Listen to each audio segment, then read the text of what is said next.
तो hello guys. देखो, आज हम जानेंगे सबसे इम्पॉर्टेंट इन्वायरमेंटल कन्वेंशन और प्रोटोकॉल जिनसे एग्ज़ाम में क्वेश्चन आते ही आते हैं।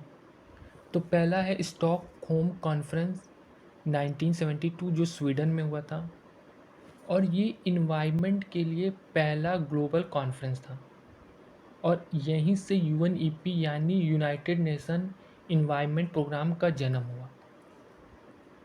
फिर रामसर कन्वेंशन। देखो, रामसर कन्वेंशन जो वो ईरान के रामसर ज़िले में हुआ था और इसका फोकस था वेटलैंड यानी झीलों और सरोवरों की रक्षा करना। फिर आता है साइट 1973 यूएसए वाला, और इसमें जो इन डेंजर जानवर थे उन लोगों के इलीगल ट्रेड को रोकना। Montreal protocol 1987 Canada. देखो, ये वही प्रोटोकॉल है जो ओजोन लेयर से रिलेटेड है।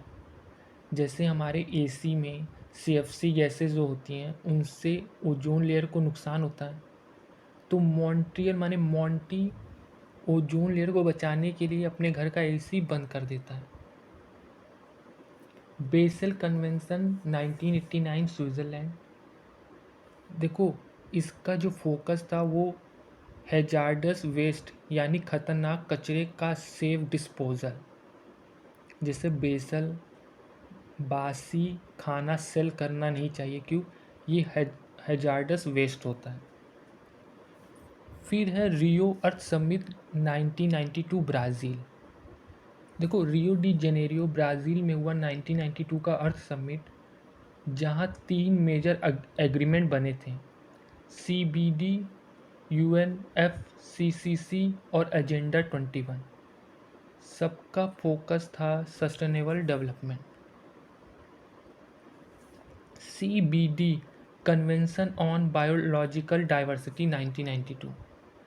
देखो, सीबीडी जो बना था वो बायोडाइवर्सिटी को कंजर्व करने के लिए, यानी प्रकृति विविधता जैसे पेड़ पौधे और जानवर उनके लिए बना था। UNFCCC United nation framework convention on climate change 1992। ये एग्रीमेंट बना क्लाइमेट चेंज को लेकर और कंट्रियों के कॉरपोरेशन के लिए। तो इसके अंदर ही बाद में जो क्योटो और पेरिस एग्रीमेंट था वो आए थे। Kyoto protocol 1997 Japan. ये वही प्रोटोकॉल है जिसके अंदर ग्रीन हाउस गैस जो आता है, जो अक्सर एग्ज़ाम में पूछता भी है, तो ये इम्पॉर्टेंट प्रोटोकॉल है। Rotterdam convention 1998 Netherlands.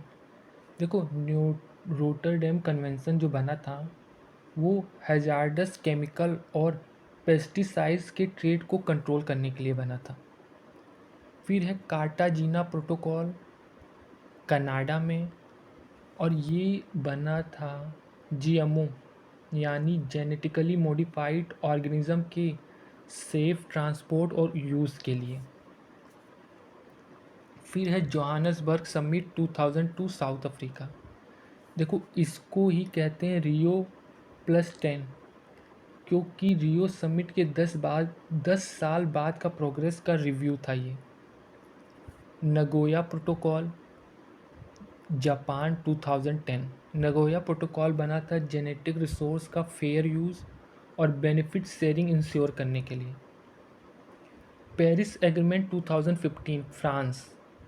देखो, पेरिस एग्रीमेंट ने सेट किया था गोल ग्लोबल वार्मिंग को 1.5 से 2 डिग्री तक सीमित रखना, और इसमें लगभग सभी देश शामिल हुए थे।